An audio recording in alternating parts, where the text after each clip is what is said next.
Temos um privilégio de estar no primeiro dia da semana reunidos para lembrar do sacrifício que Jesus fez para nos libertar dos nossos pecados, para nos tirar das consequências das coisas erradas que nós temos feito, como na leitura de Efésios capítulo 5, a partir do versículo 3, que ele enfatiza a diferença entre a vida de quem continua praticando as coisas do mundo e daqueles que decidem realmente andar conforme a vontade de Deus, andar na luz, andar com prudência.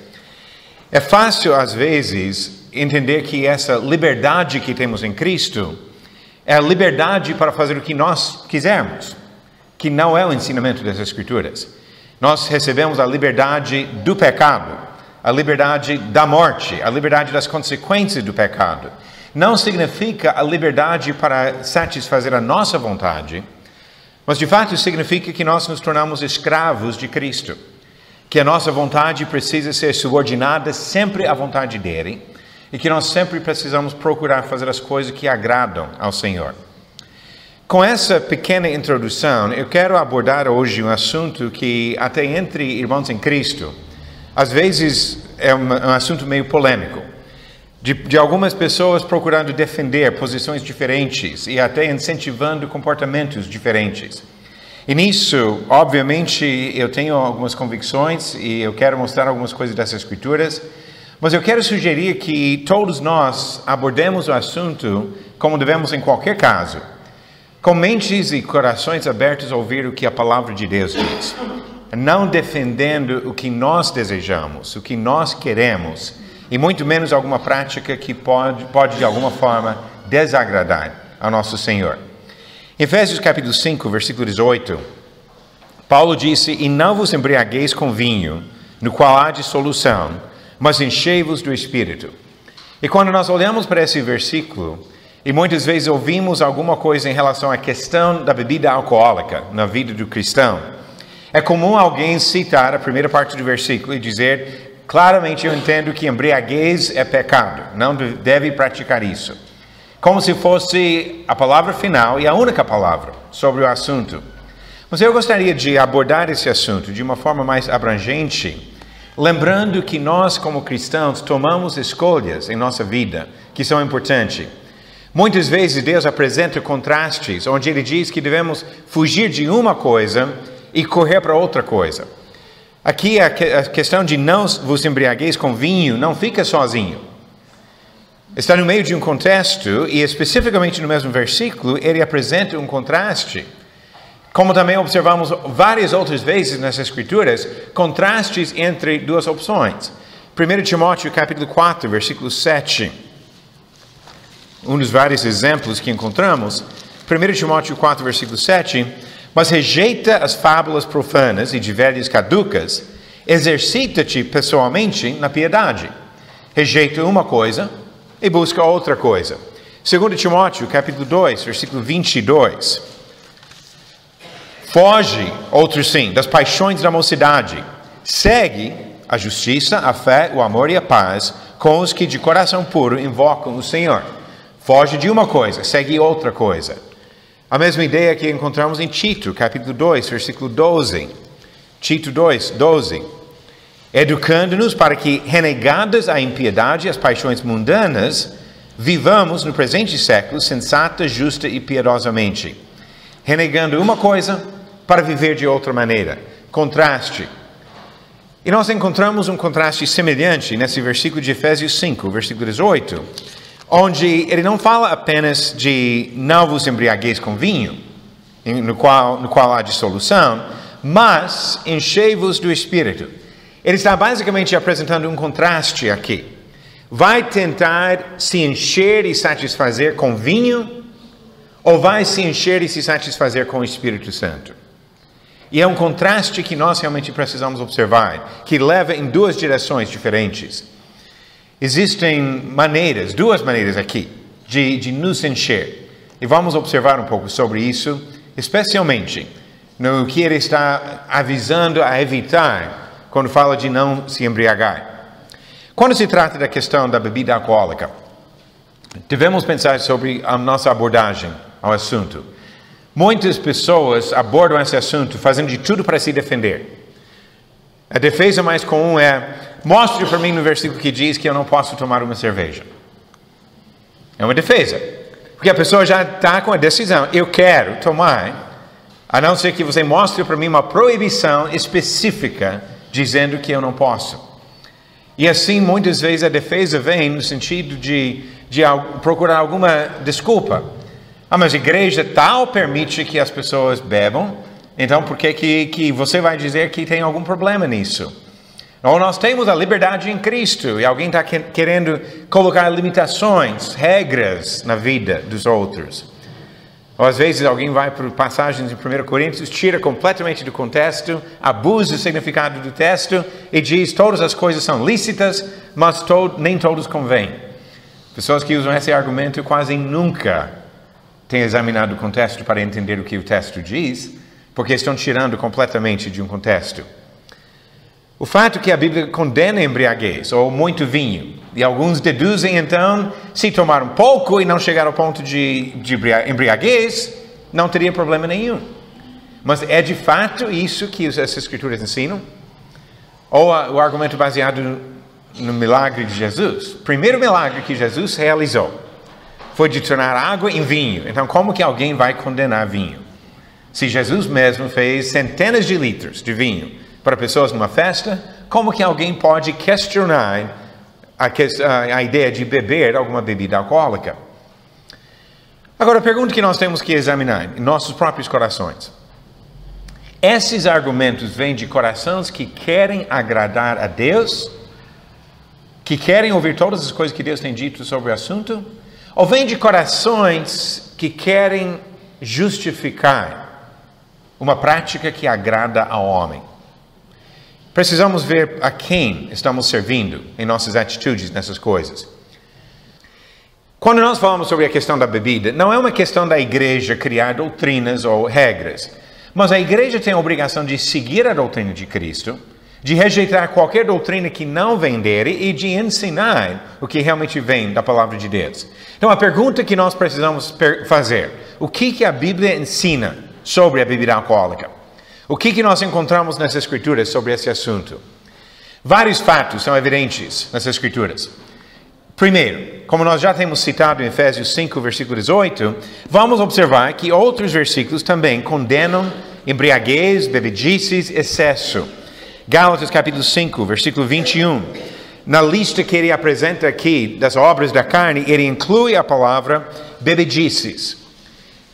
Em Tito, capítulo 2, versículo 3, quando ele fala sobre comportamento de mulheres mais idosas, Tito 2, versículo 3, ele diz, quanto às mulheres idosas, semelhantemente que sejam sérias em seu proceder, não caluniadoras, não escravizadas a muito vinho, sejam mestras do bem.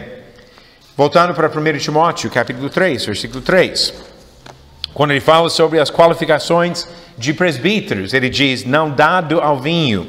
E no versículo 8, quando fala sobre diáconos, não inclinados a muito vinho. Então, pelo menos nesses versículos, nós podemos todos entender que o excesso de álcool, embriaguez, bebedices, a palavra de Deus claramente condena. Sobre esse ponto, acredito que todos nós admitimos a verdade, mesmo se nem todos sempre praticam o que a palavra diz. Mas mesmo nisso, na minha experiência, até alguns irmãos em Cristo acabam se condenando. Porque a pessoa diz, eu sei que a Bíblia condena embriaguez, não diz que eu não posso tomar uma, ou duas, ou três, e logo já cai na embriaguez. Começa com argumento para justificar uma bebida ou outra, mas acaba caindo exatamente no que a palavra de Deus está avisando contra. Porque está tomando um passo na direção de algo que não consegue dominar. Eu já ouvi de irmãos que numa outra época congregavam conosco aqui, esse tipo de argumento, para depois ver esse irmão sair e cair completamente na embriaguez. Temos que ter cuidado com a intenção do argumento, porque às vezes é de dizer, não fala nada para mim sobre uma bebida de vez em quando o fato é que a pessoa está querendo chegar a ponto de uma coisa muito maior, da própria embriaguez. O que nós observamos aqui nesses versículos não é tudo que a Bíblia diz sobre o assunto. É um bom começo, mas não é a única coisa. Seria mais ou menos como pegar um versículo que diz que não deve matar ao próximo e ignorar o resto que a Bíblia diz sobre a questão de raiva, de ódio e de outras coisas que podem levar até isso. Nós precisamos olhar para outras coisas que a palavra diz. Mas começando com esse ponto óbvio, Deus condena a embriaguez. Continuando um pouquinho mais, eu quero observar como a Bíblia muitas vezes apresenta para nós como se fossem placas dizendo cuidado. E que nós devemos prestar atenção nessas placas. Efésios capítulo 5 está cheio de placas que dizem cuidado. Nós conhecemos essas placas. Encontramos no dia a dia placas que dizem cuidado. E nós olhamos para essas placas e entendemos que estão avisando sobre algum perigo para evitar alguma consequência mais grave. Mas pense nas placas que eu tenho colocado aqui como exemplos. A placa que diz cuidado, cerca elétrica, não diz é proibido tocar nessa cerca. A placa que diz cuidado, cão bravo, não diz é proibido colocar sua mão dentro da boca desse cachorro. A placa que diz cuidado, ácido, não diz é proibido colocar esse ácido no seu braço, na sua mão. Ou que diz cuidado, altamente inflamável, não diz não jogue fósforo aqui. Ou não acenda cigarro aqui. Ou que diz cuidado, veneno, não diz é proibido beber isso. Em todos esses casos, e nós entendemos isso facilmente nas coisas do dia a dia. Quando tem uma placa dizendo que isso apresenta perigo, nós entendemos que devemos ficar afastados, devemos agir com prudência. Se chega perto de um cão, você procura ver se está numa corrente ou está atrás de uma cerca, se a cerca é alta o suficiente para o cão não pular, você mantém uma distância. Você não precisa de alguém falando para você, não coloque a sua mão na boca dele, pode morder. E da mesma forma, muitas vezes nas Escrituras, nós encontramos placas de cuidado que não falam especificamente, não faça tal coisa, mas já avisando sobre o perigo que a coisa apresenta, nós entendemos que devemos nos manter afastados daquele perigo. Pensando desta forma, vamos observar algumas placas sobre a questão de bebida alcoólica. Provérbios capítulo 20.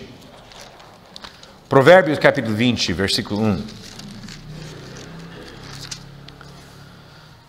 O vinho é escarnecedor, e a bebida forte alvoroçadora.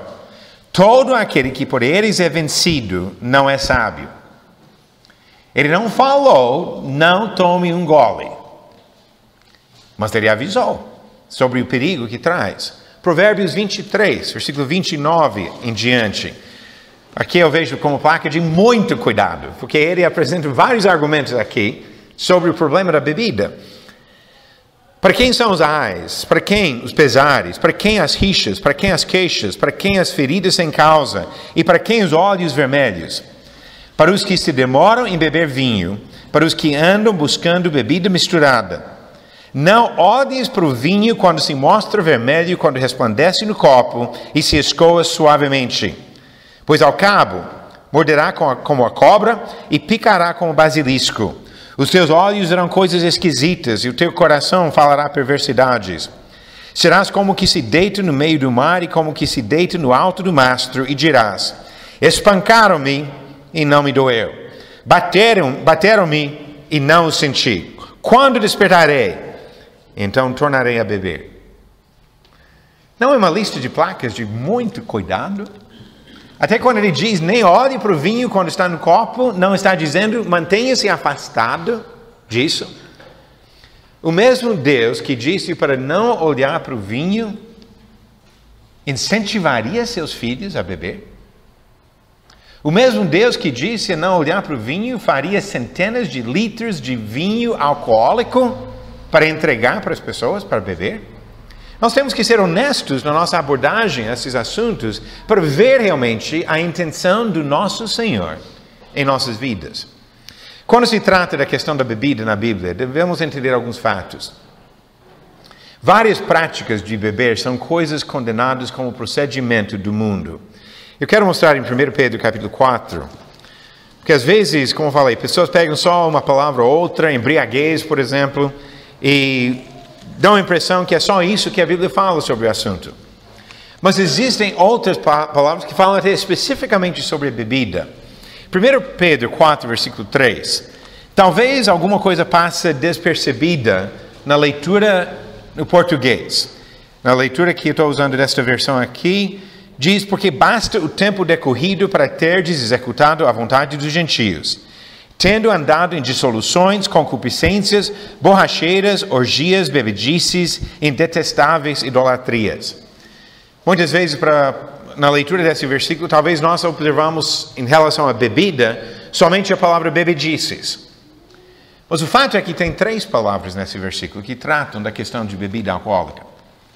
Eu quero mostrar as 3 palavras e definições que vêm do léxico Strong, que mostra o significado de palavras gregas, palavras que aparecem aqui nesse versículo. Começando com a palavra bebedices. Palavra bebedices, a segunda palavra, que talvez nós não percebemos o vínculo com a bebida, é a palavra traduzida orgias, e a terceira palavra, borracheiras. Deixe-me mostrar alguma coisa do significado de cada palavra. Bebedices, talvez mais óbvio. Embriaguez é o significado desta palavra. Ele condena embriaguez, como também observamos em outros lugares.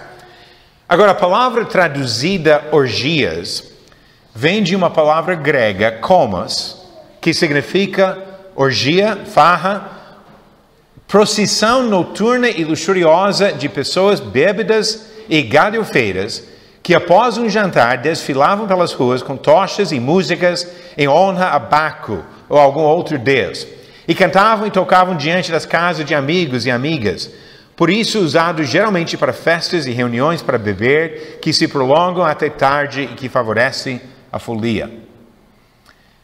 Não necessariamente chega ao ponto de embriaguez, mas é o tipo de festa onde flui bastante bebida, as pessoas ficam, entre aspas, alegres, cantando em voz alta, talvez andando pelas ruas. Isso seria o tipo de coisa que ele descreve com essa palavra orgias. A terceira palavra, borracheiras, vem de uma palavra grega, potos, que significa o ato de beber, o ato de farrear.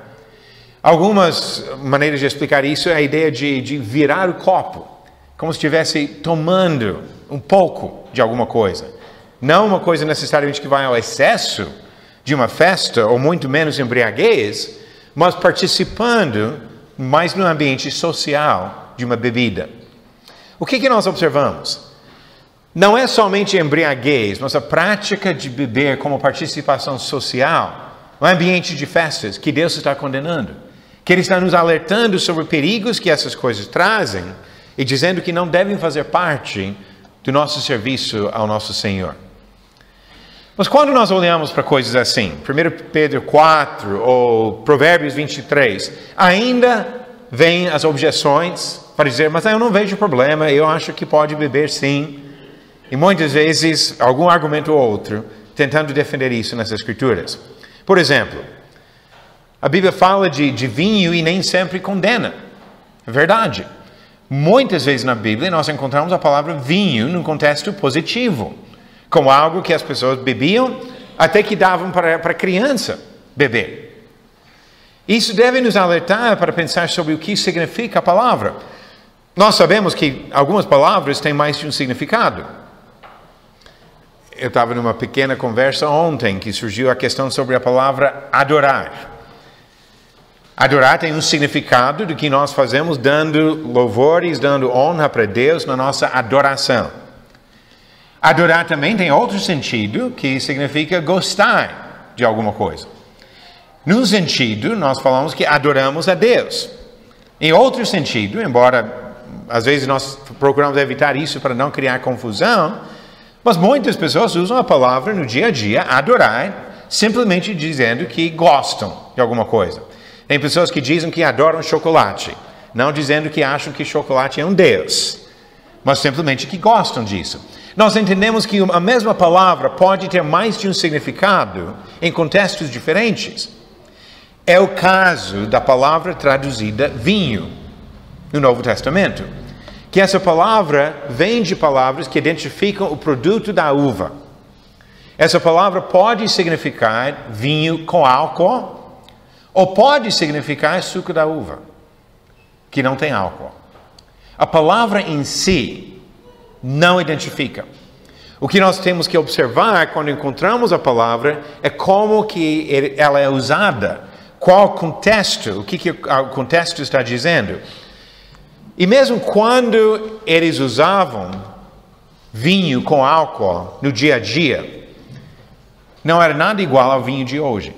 Os processos de fermentação hoje aumentam muito o teor de álcool nas bebidas. O vinho de hoje tem muito mais álcool do que o vinho pelos processos de fermentação naturais usados antigamente. Então não chega a ser igual ao vinho, muito menos cachaça ou outras coisas nos dias de hoje. Os processos naturais de fermentação que eles usavam chegavam a 6 a 8% de álcool. Mesmo assim, quando eles usavam esse vinho no dia a dia para servir talvez na mesa de uma refeição, eles diluíam com tanta água que a porcentagem de álcool caía geralmente para faixa de 0,5%. Ou seja, 99,5% água e suco, e menos de 0,5% de álcool. Aí teria que tomar bastante mesmo para a pessoa chegar ao ponto de embriaguez, no caso assim, que era um conteúdo muito, muito insignificante em comparação com os vinhos de hoje. Nós precisamos prestar atenção em cada contexto. Quando ele fala de vinho, está falando sobre vinho com álcool ou vinho que seria um suco? Exemplo disso, Provérbios capítulo 20, versículo 1, não tem dúvida sobre o significado do vinho que ele descreve aqui. Provérbios 20, versículo 1, o vinho é escarnecedor e a bebida forte, alvoroçadora. Ele até usa uma outra frase para dizer a mesma coisa, é um paralelismo aqui. Vinho é a bebida forte que ele descreve. Então, neste caso, nós entendemos que ele fala sobre bebida com álcool. Agora, Lamentações. Dê uma olhada comigo no que Jeremias escreveu em Lamentações, capítulo 2. Lamentações, capítulo 2, versículo 11. Falando sobre o sofrimento do povo depois da queda de Jerusalém. Com lágrimas que se consumiram os meus olhos, turbada está a minha alma, e o meu coração se derramou de angústia por causa da calamidade da filha do meu povo. Pois desfalecem os meninos e as crianças de peito pelas ruas da cidade. Dizem as mães, onde há pão e vinho, quando desfalecem com o ferido pelas ruas da cidade, ou quando exalam a alma nos braços de sua mãe. Que mãe daria vinho cheio de álcool para uma criança de peito? O vinho que se refere aqui é suco. A mãe está dizendo, eu não tenho nem pão nem suco para dar para meu filho que está morrendo nos meus braços. Nós entendemos pelo contexto uma diferença, porque realmente a palavra tem significados diferentes nesses contextos. Outro argumento que ouvimos com uma certa frequência vem de João capítulo 2. O Evangelho de João capítulo 2, que relata para nós o primeiro milagre que Jesus fez, quando ele fez vinho bom na festa de casamento. Quando observamos essa ideia do vinho que ele fez foi melhor do que o vinho que eles tinham antes. Aí algumas pessoas imaginam, então tinha mais álcool ainda, deixava as pessoas ainda mais alegres. Mas vinho bom, vinho melhor, significa que tem mais álcool? Ou pode ser uma questão de qualidade, do sabor, do gosto? E assim poderia apenas dizer que Jesus fez um suco com sabor superior. Eu gosto de sucos, de vários tipos de suco. E dá para observar, às vezes, uma diferença de qualidade de um suco para outro. Provavelmente qualquer um aqui que gosta de suco de laranja, suco de uva, suco de qualquer coisa, já percebeu. Às vezes tem um suco bom, às vezes tem um suco que não é tão bom. E o que está dizendo aqui é que o vinho ou suco, a palavra pode significar qualquer das duas coisas, que Jesus fez, foi melhor do que que foi servido antes. Agora, por que eu luto contra a ideia de dizer que Jesus fez vinho com álcool aqui? Nós precisamos ver tudo que Deus tem falado, tudo que Jesus tem falado. 1 Coríntios capítulo 10, versículo 4, diz que a rocha espiritual que seguia os israelitas no Antigo Testamento foi Jesus. Nós observamos várias coisas que mostram que Jesus foi ativo no Antigo Testamento. Que quando fala que Deus falou alguma coisa, nós devemos entender que Jesus está envolvido nisso. Agora, como que o mesmo Deus que disse, não olhe para o vinho quando está no copo, porque traz todas essas consequências, falando de bebida com álcool. Como que esse mesmo Deus daria para as pessoas alguma coisa entre 120 e 240 litros da mesma coisa? Não olhe para o vinho com álcool, mas aqui, bebe à vontade. Como que o mesmo Deus faria isso? Isso não se encaixa no entendimento do caráter, da constância de Deus. E mais uma vez, lembrando de Provérbios 23, versículo 29 a 35, onde ele falou essas coisas, sobre as consequências da bebida, sobre a maneira que se vicia, que a pessoa levanta de manhã procurando outra bebida, mesmo sofrendo a noite toda, e nós sabemos sobre as consequências que isso traz. Nós temos experiência na nossa vida.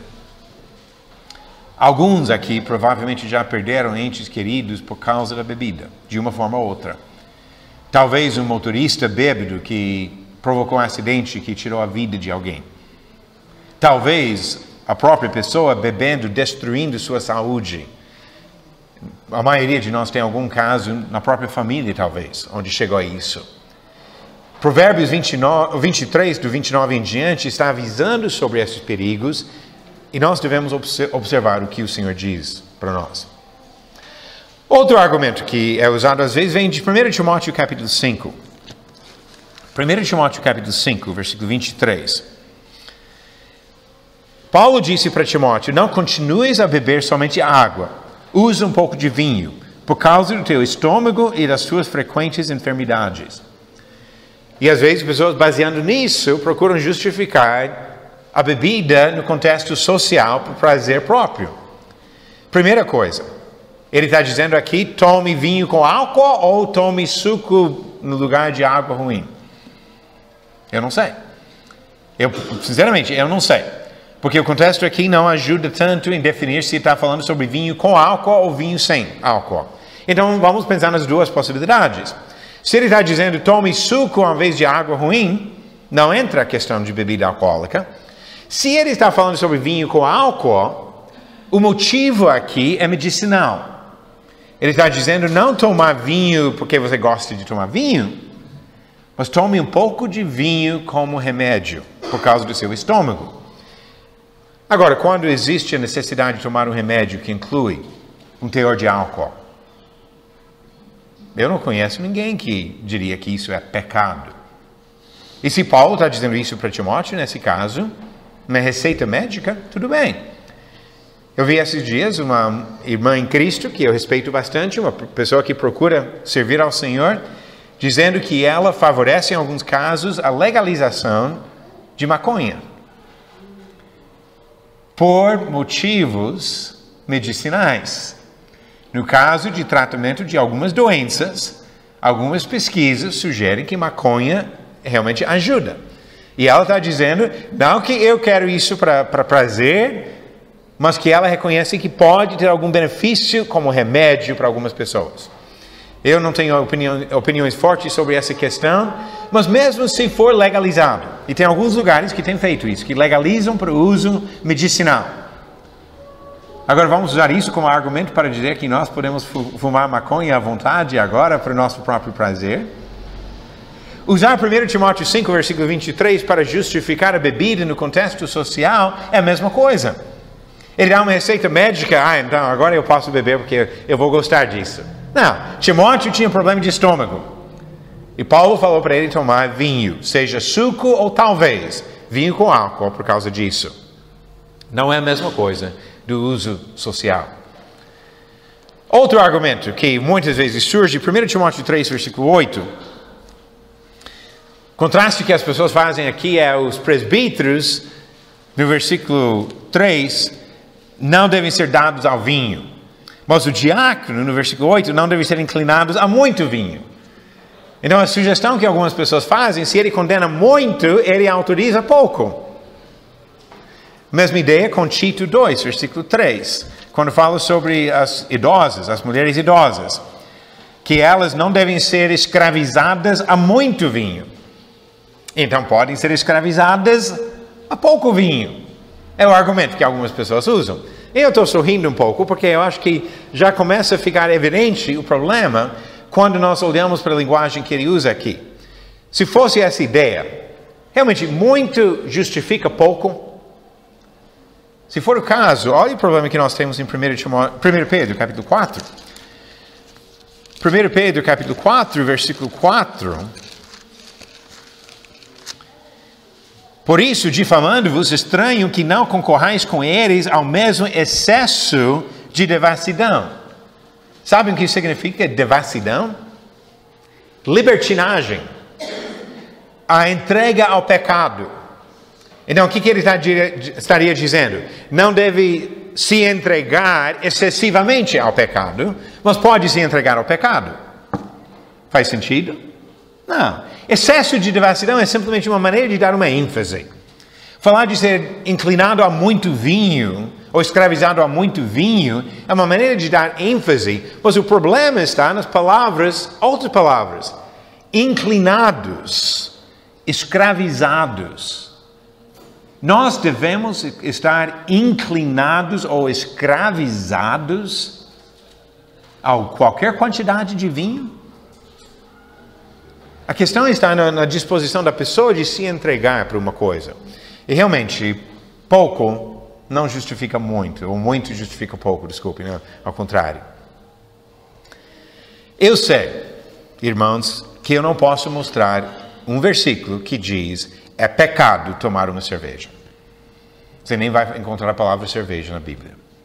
Eu sei que eu não posso mostrar esse versículo. Mas antes de tomar uma, como servo do Senhor, escravo de Jesus Cristo, procurando agradar ao seu dono, ao seu Senhor, pergunte honestamente se a Bíblia incentiva, encoraja, se é a vontade de Deus para você tomar aquela cerveja.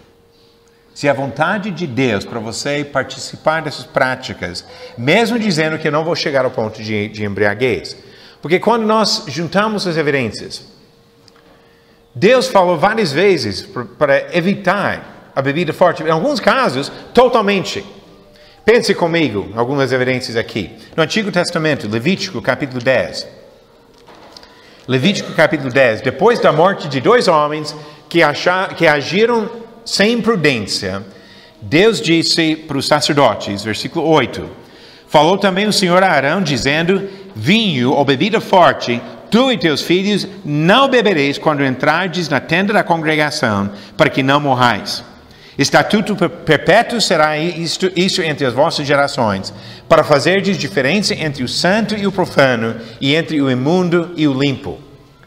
Era proibido os sacerdotes no tabernáculo beber. Quem são os sacerdotes hoje? Nós não somos sacerdotes. E ele falou que quando entravam no tabernáculo, santuário, a presença do Senhor. Quando é que nós, como cristãos, como sacerdotes, não estamos na presença do Senhor? Não estamos no tabernáculo do Senhor. Esse seria o momento que seria permitido beber.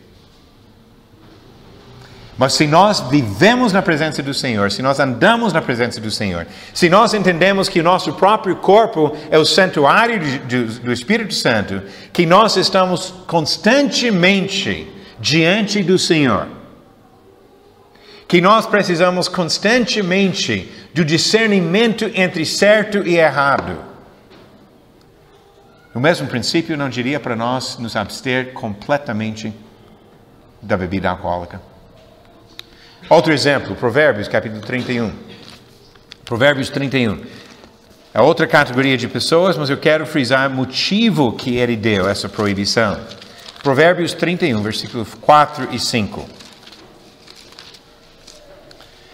Não é próprio dos reis, ó Lemuel, não é próprio dos reis beber vinho, nem dos príncipes desejar bebida forte, para que não bebam e se esqueçam da lei e pervertam o direito de todos os aflitos.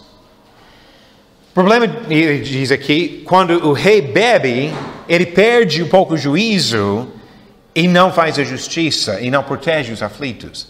Quem deve proteger os direitos dos aflitos hoje?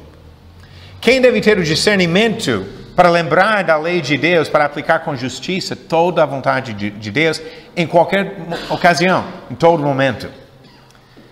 Outra coisa que nós entendemos é que Deus ensina por exemplos.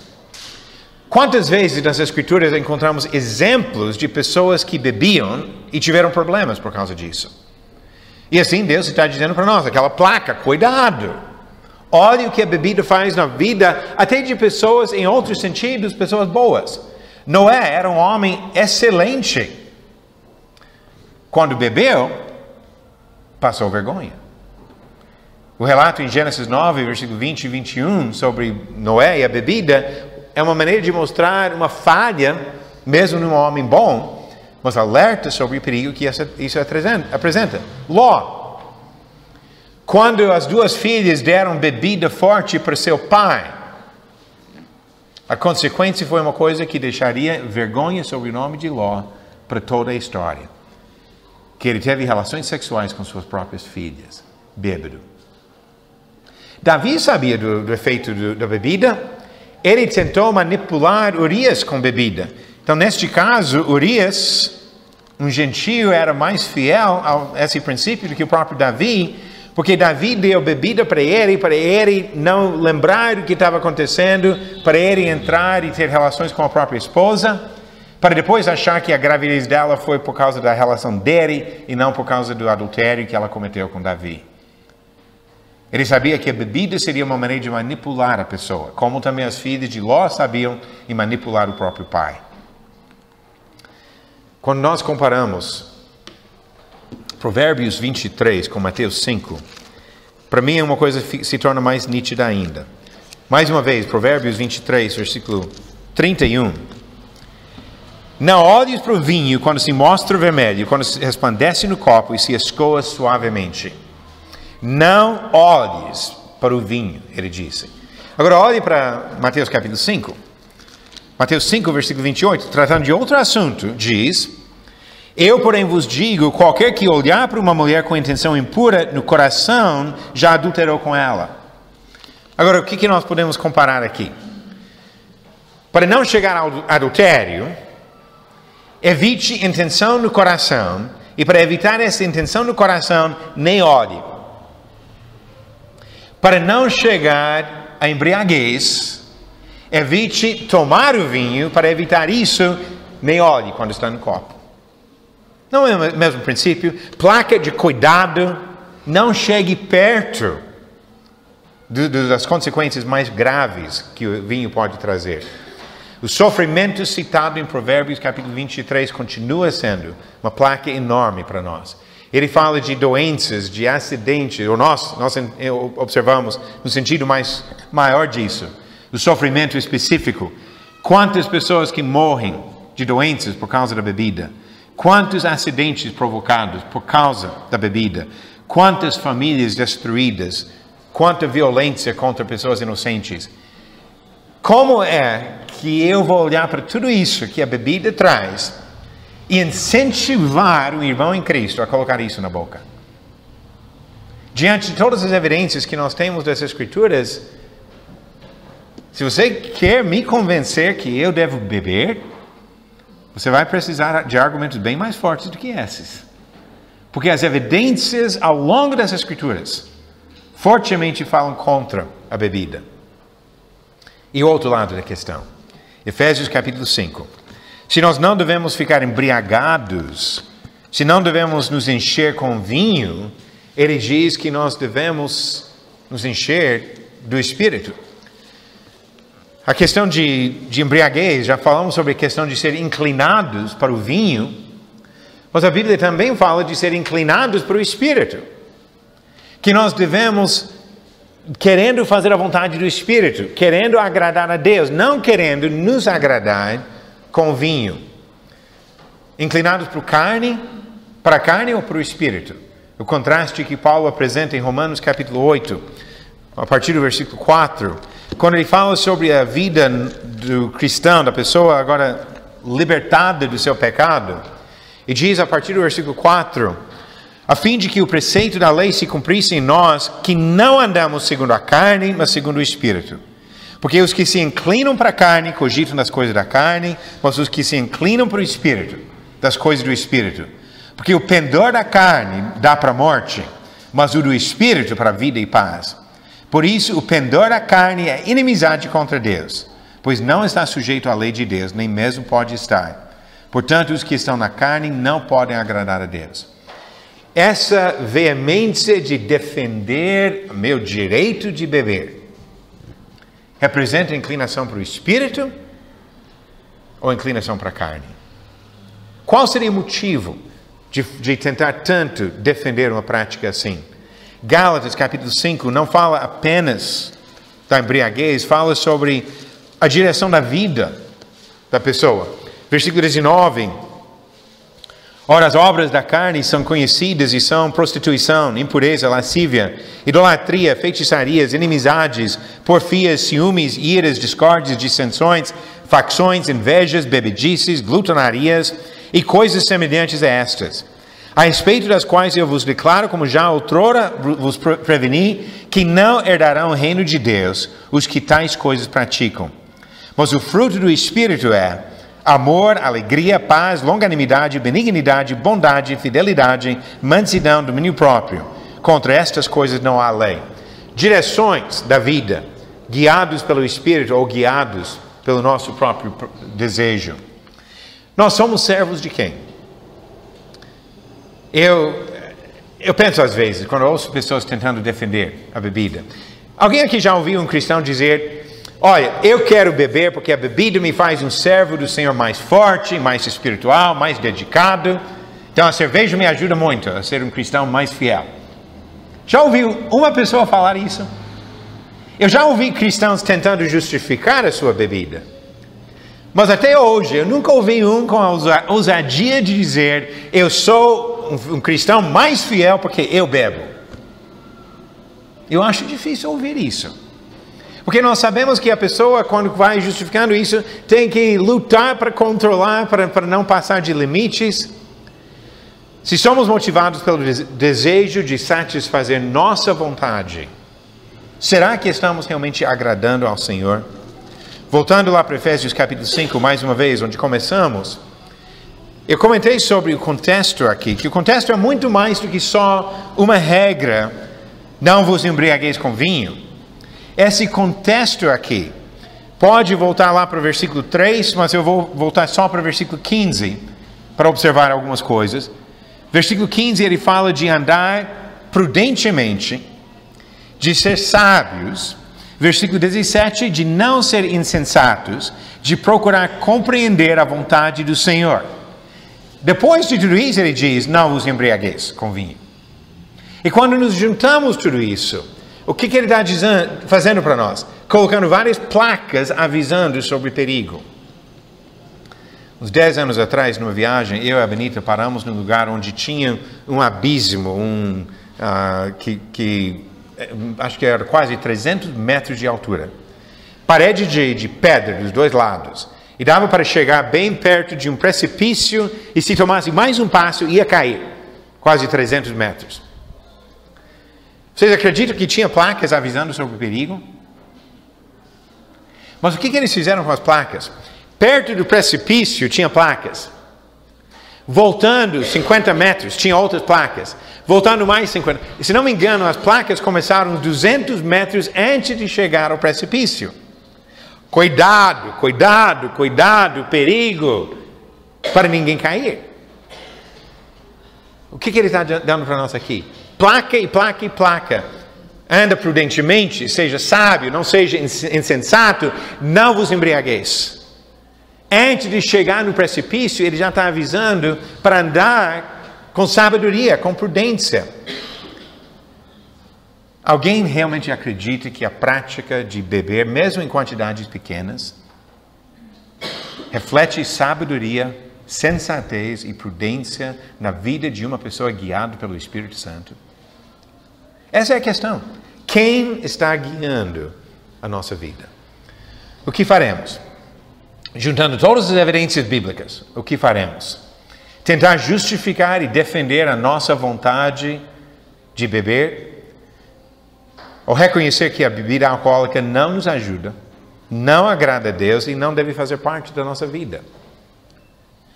Eu acho muito mais fácil defender essa segunda posição do que tentar, de alguma forma, achar algum argumento para justificar a vontade de beber. Aplicações práticas, eu quero oferecer algumas sugestões bem práticas aqui no final. Se você bebe, pare. Admita que você não tem um argumento tão forte para passar por cima de todas essas advertências nas Escrituras e evite na sua vida a bebida.